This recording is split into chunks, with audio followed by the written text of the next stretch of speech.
This is Akashvani, the news read by Abhishek Mukhopadhyay.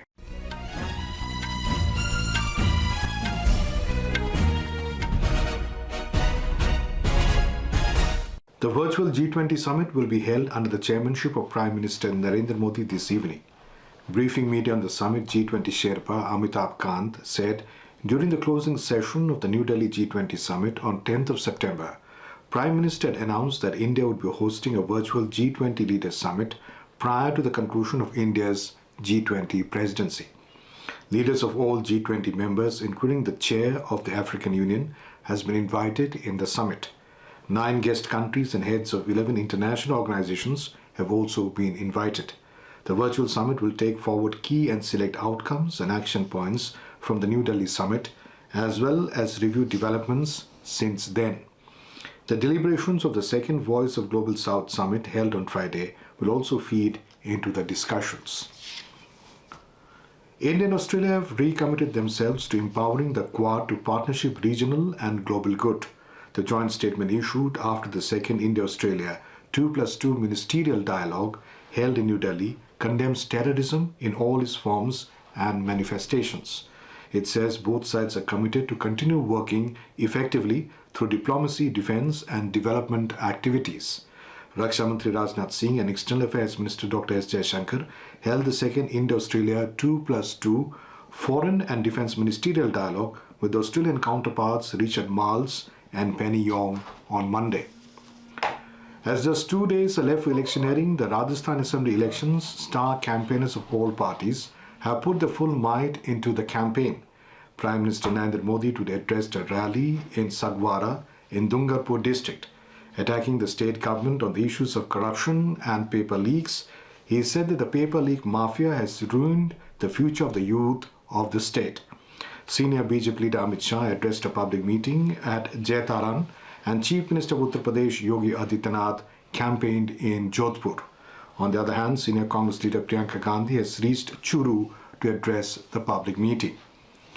Political parties are holding election rallies and road shows for Rajasthan and Telangana assembly polls. In Telangana, the home voting began yesterday in all 119 constituencies across the state. The home voting facility will be completed by the 27th of this month.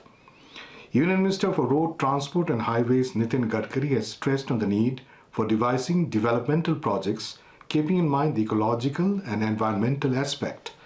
Addressing the 8th India Water Impact Summit in New Delhi today, Mr. Gadkari suggested adopting innovative technology and best practices for economic viability in projects related to water resources. He emphasized on economically viable solutions while protecting ecology and environment. He said the need-based and region-wise research in any sector is very important for projects. He also expressed concern about problems arising due to floods in India. The Union Minister also inaugurated an exhibition organized as part of the Water Summit. Noted Malayalam novelist and short story writer P. Valsala passed away at a private hospital in Kozhikode last night. She was 85. A prolific writer who published nearly 20 novels and over 300 short stories, Valsala penned several biographies, travelogues and children's stories. In a major development, Israel's cabinet has approved a 4-day ceasefire deal with Hamas that would bring a temporary halt in war-torn Gaza. As part of the deal, Hamas is to free 50 of the roughly 240 hostages it is holding in the Gaza Strip.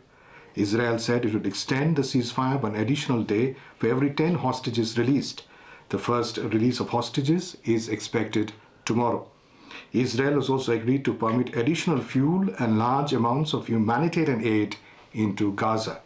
However, ahead of cabinet's voting, Prime Minister Benjamin Netanyahu said Israel would resume its offensive against Hamas after the ceasefire expires.